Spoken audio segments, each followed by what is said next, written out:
Welcome to Invent ERP, your growth keystone. In today's video, we'll teach you how to skip account reconciliation in Invent ERP. Learn to skip account reconciliation to speed up closing processes while preventing mismatches during manual adjustments. Let's see how. Click on All Apps. Then select Accounting. Under Configuration, choose Accounting, then Journals. When you arrive to the page, select the specific journal you want to skip reconciliation for. After that, press Edit.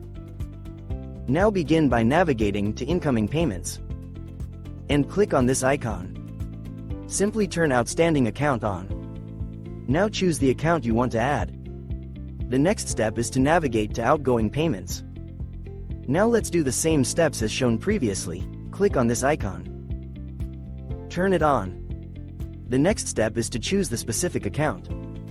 Then when you are all done, simply press Save. There you go. That is how to skip account reconciliation in Invent ERP.